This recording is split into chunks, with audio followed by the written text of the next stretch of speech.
ബഹുമാനായിട്ടുള്ള Kasaragod DCC president ഇന്ന് എന്നെ വിളിച്ചിട്ടുണ്ടായിരുന്നു. ഞങ്ങൾ സംസാരിച്ചിരുന്നു. അദ്ദേഹം പരിപൂർണമായിട്ടുള്ള സഹകരണവും പിന്തുണയും വാഗ്ദാനം ചെയ്തിട്ടുണ്ട്. അത്തരത്തിൽ ഒരു പ്രശ്നവും തൃക്കരിപ്പൂരിലില്ല. ബഹുമാനായിട്ടുള്ള സാദിഖ് അലി തങ്ങൾ സൂചിപ്പിച്ചതുപോലെ UDFൻ്റെ ഒരു പൊതു സ്ഥാനാർത്ഥിയായിട്ട് തന്നെയാണ് ഞാൻ പോകുന്നത്. അദ്ദേഹം അത് തൃക്കരിപ്പൂരിൽ നിന്ന് കേട്ടപ്പോൾ സന്തോഷത്തോടു കൂടിയിട്ടാണ് അദ്ദേഹം അത് പറഞ്ഞത്.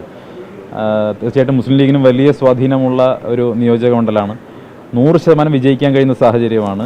അവിടെ ചില പ്രത്യേക രാഷ്ട്രീയ സാഹചര്യങ്ങൾ കൊണ്ട് കഴിഞ്ഞ കാലങ്ങളിൽ ജയിക്കാൻ കഴിഞ്ഞിട്ടില്ല എന്നേ ഉള്ളൂ. ലോക്സഭാ തെരഞ്ഞെടുപ്പിലൊക്കെ 11,000-ലധികം വോട്ടിൻ്റെ ലീഡ് ബഹുമാനായിട്ടുള്ള രാജ്മോഹൻ ഉണ്ണിത്താൻ MP കൊടുക്കുന്ന നിയോജകമണ്ഡലമാണ്.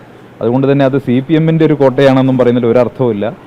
പ്രത്യേകിച്ച് ഇപ്പോഴത്തെ രാഷ്ട്രീയ സാഹചര്യങ്ങൾ തൊട്ടപ്പുറത്ത് കിടക്കുന്ന പയ്യന്നൂരിലെ രക്തസാക്ഷി ഫണ്ട് തട്ടിപ്പടക്കമുള്ള പ്രശ്നങ്ങൾ, തളിപ്പറമ്പിലെ ഫാമിലി സീറ്റ് അടക്കമുള്ള വിവാദങ്ങൾ, ഇതൊക്കെ സ്വാധീനിക്കുന്ന ഒരു നിയോജകമണ്ഡലമാണ് തളിപ്പറമ്പ് എന്ന് പറയുന്നത്, തൃക്കരിപ്പൂർ എന്ന് പറയുന്നത്.